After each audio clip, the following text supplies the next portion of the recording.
Welcome back আর একটা নতুন ভিডিওতে তোমাদের সকলকে স্বাগত জানাই। আর আজকে যাবো হচ্ছে আমরা হুগলি জেলার সবথেকে বড় মেলা ইনছড়ো মেলাতে। আর আজকে আমরা তিনজনে যাচ্ছি, তিন দাদা ভাই। তো দেখতে পাচ্ছ, আর মাঝে দাদাটার ছুটি হয় না এই কারণেই, কারণ ও হাওড়াতে কাজ করে, তো সবসময় ছুটি পায় না। তো একদিন ছুটি পেয়েছে, এই কারণে আমরা যাচ্ছি মেলা।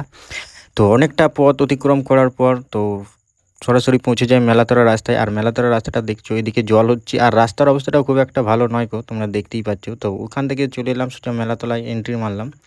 তো গাড়িটা এখন কোথায় রাখবো সেটা নিয়ে চিন্তা ভাবনা চলছে আমাদের। তো আমি এটা গাড়িটা নিয়ে এগোচ্ছি, ওদেরকে বললাম তোরা হেঁটে হেঁটে চলে আয়। তো ওখান থেকে গাড়িটা রেখে আমরা মেলাতলার দিকে ঘুরতে লাগলাম। তো ওখান থেকে যাব হচ্ছে ঠাকুরতলা। তো ও বলছে পুজো দেবে, অনেক দিন আসেনি এই কারণে। আর ওখানে আছে তোমাদের মন্দির, আমি তোমাদের দেখাচ্ছি দেখো। তো ওখান থেকে চলে এলাম মন্দিরের কাছে। তো ওখানে কিনছে দেখো, মানে আর কি বাতাসা বাতাসা কিনছে।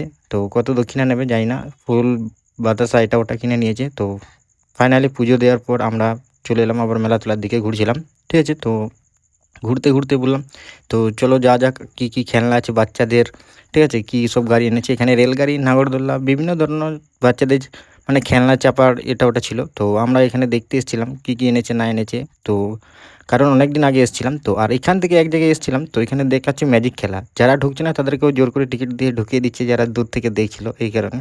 তো আবার ওইখান থেকে আমরা চলে এলাম মেলাতলার দিকে ঘুরছিলাম। তো মেলাতলাতে এটা ওটা সব কিনছে, সব সবাইকে দেখছি। আমরাও এটা ওটা কিনিনি যদিও বা। তো আমাদের প্ল্যান ছিল একটু ঘুরবো, তো অনেক দিন ঘোরা মানে ঘুরতেই আসিনি কোনো একদিন এই কারণেই। ঠিক আছে, আর এখানে দেখো দাদা বৌদিরা কিরকম যাচ্ছে আর ধরে ধরে। আর এখানে রাস্তার ধারে তোমরা দেখতে পাবে বড় একটা খাবার দোকান। তো ওখান থেকে আমরা চলে এলাম সরাসরি একটা ওয়াশরুম দেখবো বলে। তো ওয়াশরুমের অবস্থা খুব একটা ভালো ছিল না যদিও বা। তো ওখান থেকে আমরা চলে এলাম ফের মেলাতলার দিকে। ঠিক আছে, তো এখান থেকে গাড়িটাকে রাখবো হচ্ছে আলাদা জায়গায়, ঠিক আছে, ফাঁকার দিকে, কারণ বাড়িতেও যেতে হবে। রাত সন্ধে হয়ে গেল প্রায়, তো সন্ধে 7টা বাজে এখন। তো ওখান থেকে আমরা গাড়িটা রেখে দেবো, তারপরে একটা করে এগরোল খাবো বলে প্ল্যান করলাম। তো এখানে দেখতে পাচ্ছ তিনজনে তিনটে করে এগরোল নিয়েছি, আর এক একটা এগরোলের দাম প্রায় 40 টাকা করে। ঠিক আছে, তো আমি তোমাদের দেখাচ্ছি দেখো। আর আমরা বলছি যে দাঁড়িয়ে দাঁড়িয়ে খাবো, ওই জন্য এই কারণে আবার চেয়ারে বসতে দিল। তো চেয়ারে বসে বসে তিনজন আর তিনটে এগরোল খাচ্ছিলাম।